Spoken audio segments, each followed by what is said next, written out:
பிதா குமாரன் பரிசுத்த ஆவியானவருக்கு மகிமை உண்டாவதாக. நாம் தொடர்ந்து அப்போஸ்தலர் நடபடிகள் புத்தகத்தை படித்து கொண்டு வருகிறோம். அப்படி படிக்கும் பொழுது 10ஆம் அதிகாரம் வரைக்கும் நாம் முடித்து விட்டோம். 11வது அதிகாரத்தை இன்று நம்ம தியானிக்க இருக்கிறோம். இந்த அப்போஸ்தலர் நடபடிகள் எவ்வளோ முக்கியம்னு நான் தொடர்ந்து உங்கள்கிட்ட சொல்லிக்கிட்டே வரேன். ஏன்னா அப்போஸ்தலர் நடபடிகள் தான் ஆதி திருச்சபையின் அடிப்படை. கிறிஸ்துவுக்கு பிற்பாடு சிஷ்யர்கள் எப்படி வாழ்ந்தார்கள், அவர்களை எப்படி கர்த்தர் வழி நடத்தினார், எப்படி அவங்களுக்கு சொல்லி கொடுத்தாருன்றதை நம்ம கற்றுக்கொண்டு வருகிறோம். பேஸ்மெண்ட்டை நம்ம பார்த்துக்கிட்டு இருக்கோம். ஸோ இந்த பேஸ்மெண்ட் எப்போவுமே என்ன ரொம்ப முக்கியம். நம்ம தொடர்ந்து 11வது அதிகாரத்தை பார்க்க இருக்கிறோம். ஒரு நிமிடம் கூட தலைகளை தாழ்த்தி நம்ம ஜெபிக்கலாம். பிதா குமாரன் பரிசுத்த ஆவியானவருக்கு மகிமை உண்டாவதாக. பூமியிலே நான் பரதேசி, உமது கற்பனைகளை எனக்கு மறையாதையும். பூமியிலே நான் பரதேசி, உமது கற்பனைகளை எனக்கு மறையாதையும். என்னை மறைத்து நீர் வெளிப்படும். இயேசுவின் நாமத்தினால ஜெபிக்கிறோம் பிதாவே, ஆமேன். ஓகே, 11வது அதிகாரத்துக்கு வந்துட்டோம். இப்போ தொடர்ந்து 2 பர்சன்ஸை நம்ம கண்டினியூவாக பார்த்துக்கிட்டு வரோம். பவுலை என்ன பண்ணிட்டாங்க, தர்சு பட்டணத்தில் கொண்டு போய் பர்னபா விட்டுட்டு வந்துட்டாரு. அதுக்கப்புறம் சீஷர்கள் அவரை காப்பாற்றி கிரேக்கர்களுடன் கூட நிறைய தர்க்கம் பண்ணிக்கிட்டு இருக்கும்போது பவுலை கொண்டு போய் என்ன பண்ணிட்டாங்க, தர்சு பட்டணத்தில் விட்டாச்சு. இப்போ தர்சு பட்டணத்தில் தான் பவுல் இருக்கார். தொடர்ந்து இந்த 11வது அதிகாரத்தில் நம்ம பார்க்க முடியும். 2வது விஷயம், இப்போ சிமியோன் பேதுரு அவர் எங்கே இருக்கார், ஃபஸ்ட்டு தோல் 17 சீமோன் வீட்டில் இருந்தார். அதுக்கப்புறம் கொர்நேலியுவுக்கும் அவருக்கும் தனித்தனி தரிசனங்கள் மூலமா ஆண்டவர் சந்தித்து செசரியா பட்டணத்தில் இப்போ சிமியோன் பேதுரு இருக்கார். இப்போ சிமியோன் பேதுரு என்ன பண்ணுறாருன்னா, செசரியா பட்டணத்தில் பல காரியங்களை அவங்களுக்கு சொல்லி என்ன பண்ணுறாங்க, கர்த்தருடைய வார்த்தைகளை சொல்லி கொடுத்து அவங்கள பலப்படுத்திட்டு இருக்காங்க. 11வது அதிகாரம் வசனம் 1 நான் வாசிக்கிறேன். புறஜாதியாரும் தேவ வசனத்தை ஏற்றுக்கொண்டார்கள் என்று யூதேயாவில் இருக்கிற அப்போஸ்தலரும் சகோதரரும் கேள்விப்பட்டார்கள். இப்போ புறஜாதியாரும் தேவ வசனத்தை ஏற்றுக்கொண்டார்கள். இப்போ பாருங்கள், நான் உங்களுக்கு சொல்கிறேன். இப்போ இந்த சிதறி போனாங்களே, ஸ்தேவான் மரித்ததுக்கப்புறம் சிதறி போனவங்க எல்லா இடத்துலையும் போயிருக்காங்க. ஆனால் இவங்க யாருக்கு திரும்ப தேவனை பற்றி சொல்லிகிட்டு இருக்காங்க, யூதர்களுக்கு மட்டும், இஸ்ரவேலர்களுக்கு மட்டும் சொல்லி கொடுத்துட்ருக்காங்க. இப்போ பேதுரு எருசலேமுக்கு திரும்பி வந்தபோது விருத்த சேதனம் உள்ளவர்கள் அவனை நோக்கி, விருத்த சேதனமில்லாத மனுஷரிடத்தில் நீர் போய் அவர்களுடைய போஜனம் பண்ணினீர் என்று அவனுடைய வாக்குவாதம் பண்ணினார்கள். பாருங்கள், யூதர்களே இஸ்ரவேலர்கள் என்ன நினைக்கிறாங்க, புறஜாதியாருக்கு இயேசு கிறிஸ்து வரலை, தங்களுக்காக தான் வந்திருக்காரு அப்படின்னு சொல்லிட்டு அந்த ஒரு மனக்கண்களோடு தான் இப்போ இவங்க என்ன பண்ணுறாங்க இருக்காங்க. நம்ம தொடர்ந்து இந்த அதிகாரங்களை நம்ம படிக்கும் பொழுது அது கர்த்தர் எப்படி உடைத்தார் அப்படின்றத நம்ம பார்க்க முடியும். ஏற்கனவே ஆண்டவர் பேதுருவுக்கு சொல்லிட்டாரு, நான் சுத்தமாக்கினதை நீ தீட்டு என்று எண்ணாதே, ஏன்னா அப்படி சொல்லிட்டார். இப்போ உடனே எல்லாரும் அப்படியே யூதேயாவில் இருக்கிறவங்க எல்லாரும் பேதுரு புறஜாதியர்கள் மத்தியில் போய் இருந்து அவங்க கூட தங்கி சாப்பிட்டு கிப்ட்டுட்டு அவங்களுக்கு இயேசுவை பற்றிலாம் சொல்லிட்டு இருந்தார் அப்படின்னு சொல்லிட்டு வாக்குவாதம் பண்ணிகிட்ருக்கோங்க. உடனே 4வது அதிகாரத்தில் பேதுரு காரியத்தை முதலிலிருந்து தொடங்குறாரு. எப்படி தொடங்குறாருன்னு பார்த்தீங்கன்னா, முதல்ல எனக்கு ஒரு சொப்பனம் வந்துச்சுப்பா, துப்பட்டியில் இப்படி இறங்குச்சு 4 வகையான மிருகங்கள். ஆண்டவர் சொன்னார், நான் சுத்தமாக்கினது தீட்டுனே என்னாதன்னு 3 டைம் சொன்னார். அதே போல் கொர்நேலியுவுக்கு தரிசனம் கொடுத்து, பேதுருன்ற மனுஷனை நீ உன் கர்த்தரை பற்றி உனக்கு சொல்லுவார், என்ன நீ செய்யணுமோ அதையெல்லாம் அவர் கற்றுக் கொடுப்பாருன்னு சொல்லிட்டு என்ன பண்ணிட்டாங்க, அவங்களுக்கு தனியாக சொன்னாங்க. ஸோ அதனாட்டி நான் அங்கே போய் எல்லாத்தையும் பேசிக்கிட்டு இருக்கும்போது பரிசுத்த ஆவியானவர் அவங்க மேலே இறங்கினார் அப்படின்னு சொல்லிட்டு பாருங்கள். 17வது வசனத்தை நான் வாசிக்கிறேன். அப்போஸ்தலர் 11ஆம் அதிகாரம் 17வது வசனம். ஆதலால் கர்த்தராகிய இயேசு கிறிஸ்துவை விசுவாசித்திருக்கிற நமக்கு தேவன் வரத்தை அனுகிரகம் பண்ணினது போல அவர்களுக்கும் அந்த வரத்தையே அனுகிரகம் பண்ணி இருக்கும்போது தேவனை தடுக்கிறதுக்கு நான் எம்மாத்திரம். பாருங்க, அந்த கொர்நேலியு வீட்டில் நடந்த விஷயம் எப்படின்னா, நம்ம அப்போஸ்தலர் 2ஆம் அதிகாரத்தில் பார்த்தோம் பார்த்தீங்களா, பயங்கரமான சத்தத்தோடும் காற்றுகளோடும் இடி முழக்கத்தோடும் பரிசுத்த ஆவியானவர் இறங்கினாரு.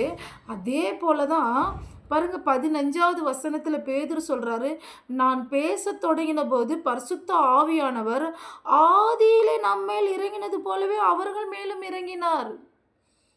யோசிங்க. அப்ப ஈக்குவலேஷன் பண்றாரு.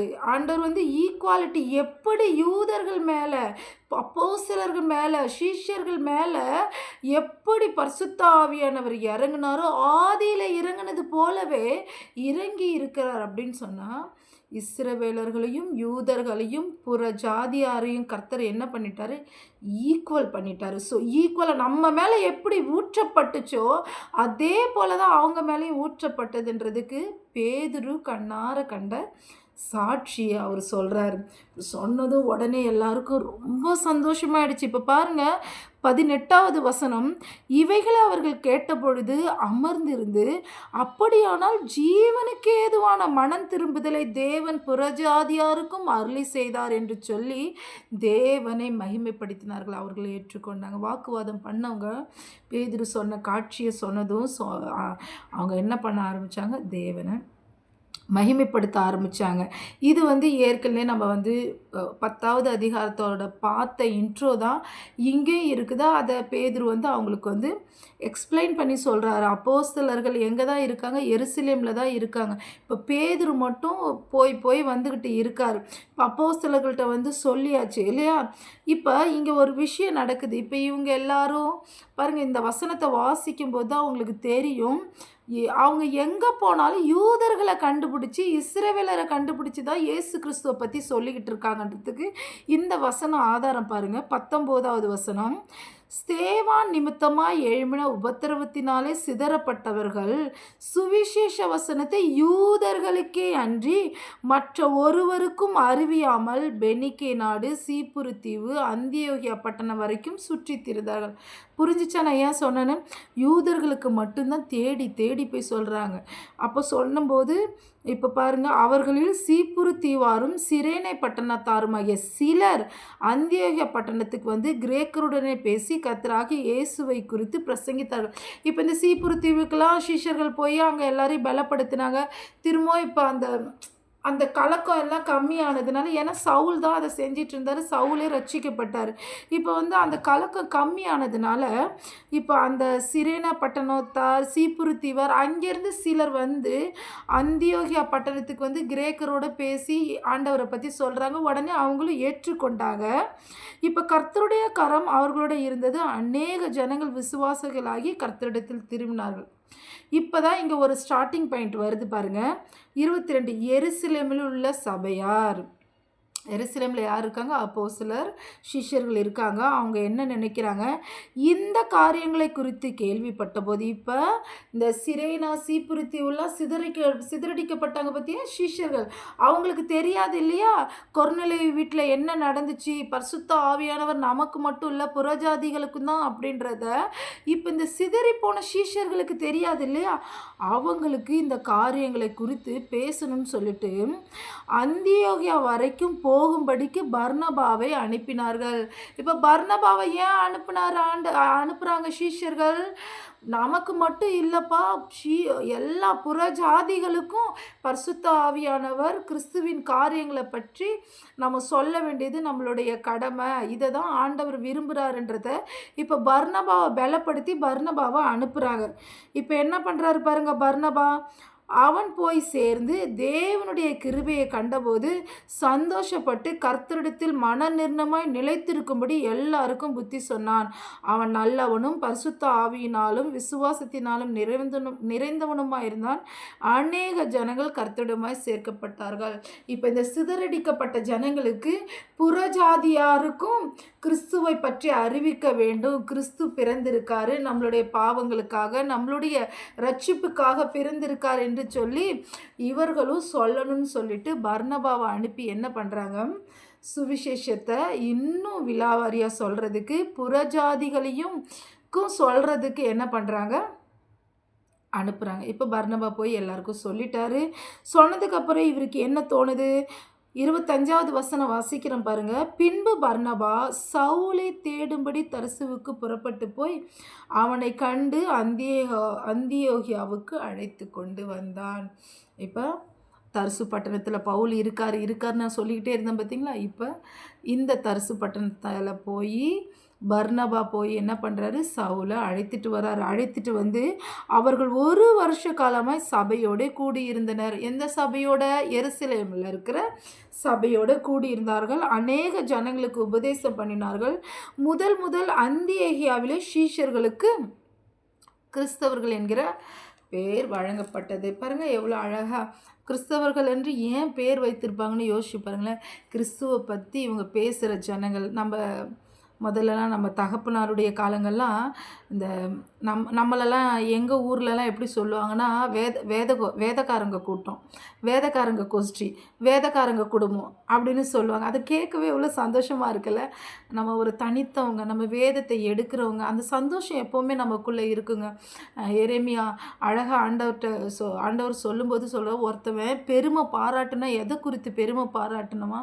பூமியிலே நியாயம் தீர்க்கிற, பூமியிலே சமாதானத்தை கொண்டு வருகிற, பூமியிலே ரட்சிப்பை கொண்டு வருகிற தேவனை குறித்து பெருமை பாராட்டணுமா? ஸோ நம்மளுடைய பெருமிதம் என்ன? என் தேவனை நான் அறிஞ்சிருக்கேன், அவருடைய வேதம் என் கையில் இருக்குது. இதுதாங்க நமக்குரிய பெருமை. அந்த பெருமை வந்து எப்படின்னா, ஒரு ஒரு அது வந்து ஒரு கண்ணீர் மிகுந்த ஒரு சந்தோஷம்.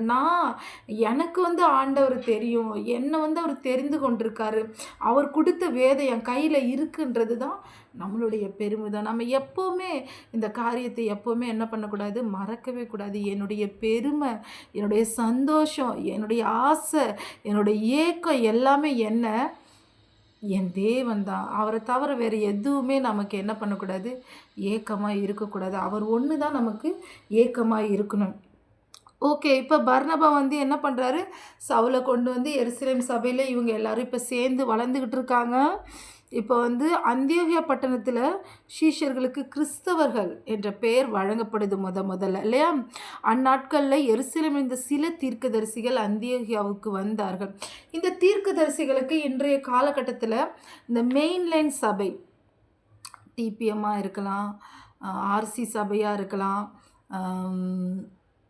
என்ன சொல்லலாம், மெத்தடிஸ்டாக இருக்கலாம், சிஎஸ்ஐயாக இருக்கலாம், சிஎன்ஏயாக இருக்கலாம். இன்றைக்கி தீர்க்கதரிசிகளுக்கு இவர்கள் மத்தியில் வேல்யூ இல்லை. தீர்க்கதரிசிகள் ஏன்? தீர்க்க தரிசனங்கள் எதற்கு? பாருங்கள், யூதர்கள் வந்து கிறிஸ்துவை சிலுவையில் அறைய வேண்டும் என்ற தேவ வார்த்தைகளை அவர்கள் அறியாமல் இருந்தாங்க. அது மட்டுமல்ல, தீர்க்க தரிசனங்களை புரிந்து கொள்ளாமல் இருந்தாங்க. தீர்க்க தரிசனம் எதற்கு எனக்கு வேண்டும்? வரப்போகிற காரியங்களுக்கு நான் எச்சரிப்போடு இருக்கிறதுக்கு. தீர்க்க தரிசிகளை நாம் என்ன பண்ணணும்? கனப்படுத்தணும். பாருங்கள், தெசலோனிக்கேயர் 5ஆம் அதிகாரம் கடைசி வசனங்களில் நீங்கள் பார்த்தீங்கன்னா, கடைசி ஒரு சில 22, 23 நீங்கள் பார்த்தீங்கன்னா, தீர்க்க தரிசனங்களை அற்பமாக எண்ணாதிருங்கள். தொடர்ந்து நீங்கள் பார்த்தீங்கன்னா, நம்ம தமிழ் பைபிளில் எப்படி இருக்குன்னா, நலமானதை பிடித்து கொண்டு தீமையானவைகளை விட்டு விடுங்கள்னு இருக்குது. ஆனால் ஆங்கில பைபிளில் எப்படி இருக்குன்னா, தீர்க்க தரிசனங்களை அற்பமாக எண்ணாதிருங்கள், பட்டுன்ற வார்த்தை அங்கே யூஸ் பண்ணுற அதோட கண்டினியூஷன் தான் நீங்கள் நலமானதை பிடித்து கொள்ளுங்கள். அப்படின்னா தீர்க்க தரிசனம் சொல்லும் பொழுது உங்களுக்கு புரிகிற விஷயத்த நீங்கள் எடுத்துக்கங்க, புரியாத விஷயத்த ஆண்டவர் கையில் ஒப்படைச்சிருங்க. அது அப்புறம் உங்களுக்கு என்ன பண்ணும், புரிய வரும். உடனே இதெல்லாம் வந்து இப்படி நடக்குமா, அப்படி நடக்குமா, இவன் போய் பேசுகிறான், இவன் போய் தீர்க்கதரிசி அப்படின்னு நம்ம என்ன பண்ணக்கூடாது, கல்லெறியக்கூடாது. ஸோ நம்ம வார்த்தையினால் யாரையும் கேவலப்படுத்தக்கூடாது, அசிங்கமாக பேசிடக்கூடாது, துணிகரமாக ஒரு வார்த்தையை நம்ம என்ன பண்ணிடக்கூடாது, சொல்லக்கூடாது. ஓகேவா? இப்போ அந்த சில சீசர்கள் வந்து அந்தியோகியாவுக்கு வந்தாங்க. அதில் வந்து அகவு என்பவனும் அந்த சில சீஷர்கள், இப்போ சீஷர்கள் வந்து சில தீர்க்கதரிசிகள் எல்லாரும் வராங்க. அந்த தீர்க்கதரிசிகளில் ஒருவனாகிய அகவு எழுந்து என்ன சொல்கிறார் பாருங்கள், உலகம் எங்கும் கொடிய பஞ்சம் உண்டாகும். இந்த கொடிய பஞ்சம்னாவே யோசேப்பு ஞாபகம் இல்லையா? அந்த இடத்துல யோசேப்பு அந்த ராஜாவுக்கு பார்வனுக்கு கொடுக்கப்பட்ட அந்த பஞ்ச காலங்களை குறித்து அவருக்கு ஒரு பெரிய பாருங்கள், தீர்க்க தரிசனம் கிடைச்சதுனால அந்த தீர்க்க தரிசனங்களுக்கு தப்பி பிழைக்கும்படிக்கு யோசேப்பு பல காரியங்களை நியமித்ததுனால அநேகர் வந்து எகிப்தில் தங்களுடைய பொருட்களை விற்று தானியங்களை வாங்கி கொண்டு உயிரோடு இருந்தாங்க. ஸோ தீர்க்க தரிசனங்கள் நமக்கு எதுக்கு முக்கியம்? வரப்போகிற நாட்களில் நாம் எச்சரிக்கையாக இருப்பதற்கு. இப்போ இவரும் சொல்கிறாரு கொடிய பஞ்சம் உண்டாகும் அப்படின்னு சொல்லிட்டு, அது எந்த காலத்தில் நடந்துச்சு பாருங்க, அது அப்படியே கிலவுதி ராயனுடைய நாட்களில் உண்டாயிற்று. இதெல்லாம் நம்ம ஹிஸ்ட்ரியில் போய் பார்க்கணும். இந்த கிலவுதி ராயனை பற்றி நம்ம பார்க்கும் பொழுது அந்த நாளில் நடந்த பஞ்சங்களை பற்றி நம்மளால் என்ன பண்ண முடியும்? பார்க்க முடியும். அப்படி பார்க்குறப்ப இப்போ பாருங்க, அந்த தீர்க்க தரிசனம் கேட்ட உடனே இப்போ சீஷர்கள் என்ன பண்ணுறாங்க? கொஞ்சம் கொஞ்சமாக சேகரிப்பு பண்ணுறாங்க.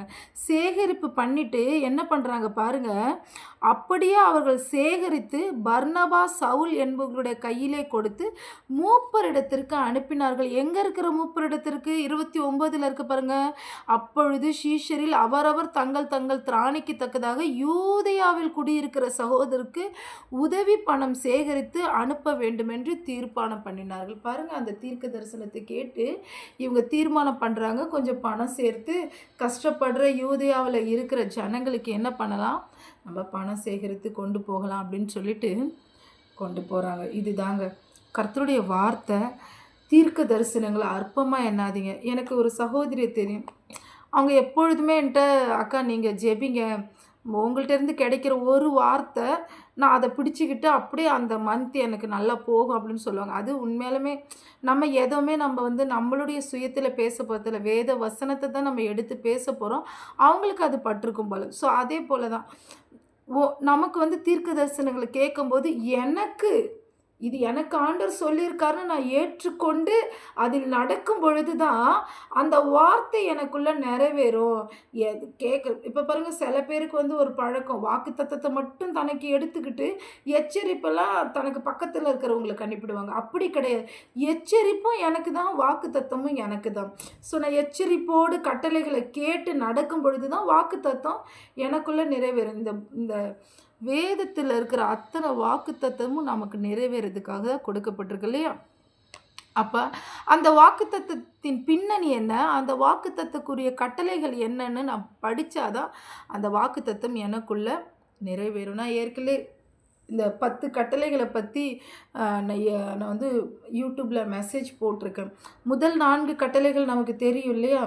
உன் தேவனாகிய கர்த்தரே தேவன், எந்த ஐடியலையும் பின்பற்றக்கூடாது, ஓய்வு நாளை ஆசாரிக்கணும், அதுக்கப்புறம் என்னது, தேவனுடைய நாமத்தை வீணிலே வழங்காதிருப்பேன். இந்த 4 கட்டளைகளும் வந்து என்னது, வாக்குத்தத்தம் இல்லாமல் நமக்கு நல்லது நடந்தாலும் கெட்டது நடந்தாலும் இந்த 4ஐயும் நம்ம பின்பற்ற வேண்டும். ஸோ இதை வந்து நம்ம எப்போவுமே ஞாபகம் வச்சுக்கணும்.